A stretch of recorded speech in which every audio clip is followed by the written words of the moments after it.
กราบสวัสดีFCทั้งช่องของสงกรานต์นะคะมื้อนี้จะมีแนวทางของเซียนผาสุกนะคะเซียนผาสุกวันที่1 วัน 1หันนะคะกะเข้าตะเลขวิ่งค่ะพี่น้องให้0 กับ 5มาหานะคะมาหามาเก้าหานะคะพี่น้องงวดนี้งวดก็ขออย่าถิ่มอย่าปาพอเด้อค่ะพี่น้องงวดวันที่16 กรกฎาคม69นี้นะคะถึงเพิ่นจะจับคู่บ่เข้าก็อย่าเผลออย่าพลาดค่ะบางเทียเข้าก็เข้าตัวนิ่นเลยเพราะว่าบ่หลายทางนะคะเลขเพิ่นนะคะงวดนี้งวดประจำวันที่16 กรกฎาคม69จะเป็นตัวใดเฮาไปรับชมรับฟังกันได้เลยค่ะครับสวัสดีครับสวัสดีค่ะแอดอันนั้นบ่แอดอันเรื่องอันของบ้านเฮานั่นงวดบางหันมันก็ฝันรูดน้อยเนาะค่ะไล่พวกเนี้ยผมมันเลยว่าโอ้ยเอาของบ้านเฮาให้สักก่อนเพราะว่ามื้ออื่นจะเป็นของบ้านเพิ่นเนาะมันจะเป็นบ่สัดส่วนน้อยเนาะมันเลขวิ่งเขาอยู่บ่แม่นบ่ค่ะอยู่นี่วิ่งอะไรจ้าใหม่ก็จ้าใหม่85เล่นบ่ออก95นั่นน่ะแอดมันศูนย์ในเจ้าของนู่นล่ะขึ้นแต้มลงแต้มคือเก่าของเซียนนี่เขียนในเจ้าของก็เขียนไว้อยู่ถ้าสมมุติมันขึ้นแต้มมันสิเป็นตัวนี้นี่นะจะเอาไห้ก็เอาไห้ตัวเขากันแล้วน้องแอนนอนเก็บไว้ก็เป็นตัวมันหลุดมาซื่อไปตัวหลุดมานี่แหละจังหวะผมหลุดโอ้ยเลขน่าจะเข้าไอ้แน่ผมก็มาถึงทางอยู่เนาะผมก็จ้ามาผมก็วิ่ง0 กับ 5นี่จ้ามา8 5 8 6 6 9 9ก็เอามาใส่6ไอ้หาไอ้แน่วันนี้ก็เฮ็ดไว้ที่มันนี่ถ้ามันลงแต้มเนาะถ้าหาลงแต้มบ่รู้ว่าแบบลงแต้มยังก็เฮ็ดไว้เบิดอยู่บัดนี้ค่ะแปลก็เป็นเต้าซะมันก็หันว่ามันบ่ถือแล้วเลยค่ะมันขาม69กับอันจับอยู่69 36ผมบ่ถือกันละตัวเลขที่ครบอยู่ในนี้อยู่ล่ะแต่ว่าผมจับให้บ่ถือมันออก59มันขึ้นแต้มลงแต้มเลข3ตัวก็ประจับเป็น69เบิดซะค่ะมันก็เลยบ่เข้าล่ะ2นี่ก็มันจับได้0พี่แต่ว่าหังจับไว้อยู่แม่นบ่ค่ะเซียนจับไว้อยู่นี่ครับมันตัวนี้มันสิมาตัวนี้มันก็มีตัวถือให้เห็นอยู่แต่ว่าหังเอาให้บ่ถือผมจับให้บ่จับให้บ่ถือค่ะผมแค่8นาเนาะสิเป็นแต้มนึงซ่าเอาไหมค่ะเอาไหมจริงเฮาบ่หลุดก็ดีแล้วล่ะค่ะเพิ่นไปหลุดเอาก็สิได้นี่ผมสิวิ่ง0 กับ 1แม่เด้อค่ะวิ่ง0 กับ 1 0 กับ 1แต่ว่ามันคือมีเก่ามาแย้งยังว่าได้เอาแบบใดมันมันวิ่งตัวเดียวมันง่ายแล้วผมจับไว้นี่มันเป็นคือเมื่อกี้ก็ถือว่าทั้งหมดทั้งล่างเนี่ยเพราะว่าเมื่อกี้นี่ก็เลขวิ่งตัวเดียวเนาะมันทั้งหมดมันมีอยู่1 2 3 4 5 6 7สูตรเลขนั้นมันกระทบกันมันก็เหลือแต่เลข5เลข9เลข6เลข2เท่านั้นน่ะมันครบเลยนะฮะทีนี้ถ้าเป็นเลขวิ่งตัวเดียวเนาะมันก็7สูตรคือกันพบกันก็มีอยู่9 3สูตร2กับ2สูตร6สูตร1 7สูตร1นี่เลขมันสิวนในนี้ถ้ามันคือเมื่อกี้นี่นะเอาสูตรที่มันชนกันนั่นล่ะค่ะเอาโลดที่เขาบ่เข้ากะแล้วแต่บุญวาสนาโอกาสเฮ็ดแนวนี้เลยเด้อผมสิเลยถือโอกาสว่าเลขวิ่ง2ตัวมาตัวเนาะลังเทื่อก็มาทั้ง2ตัวนี่แล้วผมสิเอาสูตรเลขวิ่งตัวเดียวน่ะมาใส่นำเด้อเพราะว่าผมคันนิ่งเขาอยู่แต่เลยมันทะเลมันสิมาอยู่นู่นกันนี่ล่ะในที่ผมจิตจับให้นี่ล่ะค่ะก็ได้อยู่เมื่อกี้นี่ก็เฮ็ดไว้อยู่แล้วบ่ฮู้เฮ็ดสูตรก็ได้แต่ว่ามันตัวที่เอาให้ก็เป็นตัวเฮากันแล้วเนาะกันแล้วก็พันบ่เข้าซะว่าติไปให้ไว้ที่บัดนี้หน้าเบิ่งลังเทื่อมันเพิ่นฝันดีบ่หรือบ่ดีอยู่ก็สิได้พี่วิเคราะห์อันนั้นยังหลายมืออยู่ดอกฝันตามกันก็ให้เพิ่นได้ซื้อนะค่ะแต่ว่าอันแอดสงการเขียนวันที่แล้วบ่นี่ค่ะเรียบร้อยแล้วค่ะ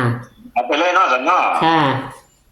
งวดบางอันก็ถือว่ารุดละเขาจะเลขวิ่งกันละงวดนี้ผมสิวิ่ง0 กับ 1แน่เด้อค่ะ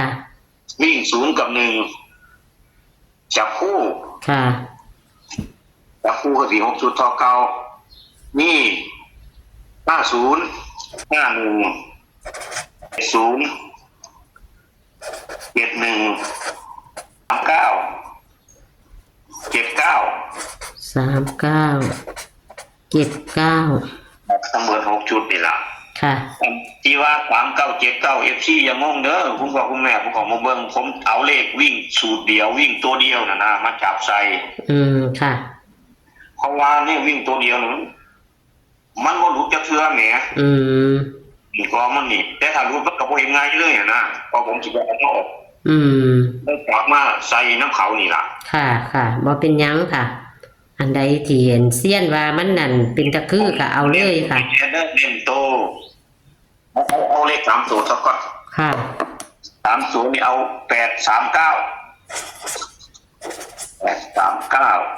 179อีกตัวนึงนั่นเอาจาก3จุดน้อยเนาะเอา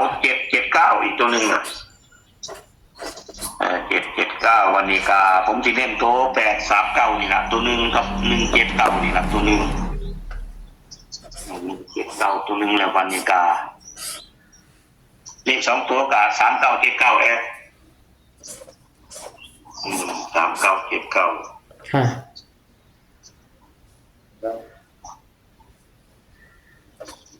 สูตรมาน่ะเนาะเน้น2 ชุดเด้อย่างละ2 จุดเนาะค่ะแต่ว่าพวก7 1 5 1มื้อนี้ผมก็ชอบเบิดแอบค่ะมันเป็นเลขมันมาในสูตร0 กับ 1อ่ะนะค่ะอันที่ผมจับ3979นี่ผมจับเลขวิ่งตัวเดียว9นี่เด่นอยู่แล้วมันต่อไปพอมันนะมันก็จะรุดก็รู้แล้วว่าค่ะเพราะว่ามันก็จับตามสูตรเลขวิ่งตัวเดียวมันจะมี93 92 97เท่านั้นแต่มันก็มาร่วมอยู่ในนี่คือ9แต่ผมบ่ได้จับให้แค่92เลยเด้อ29น่ะบ่ได้จับให้จับ39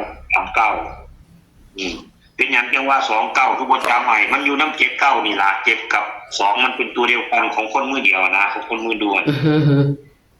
ลองทวนมึงดูแอดเบิดแล้วได้ค่ะก็วิ่งบนล่างมี0 กับ 1เนาะค่ะ0 กับ 1เท่ากันเนาะเท่ากันก็จับคู่50 51 70 71 39 79ครับ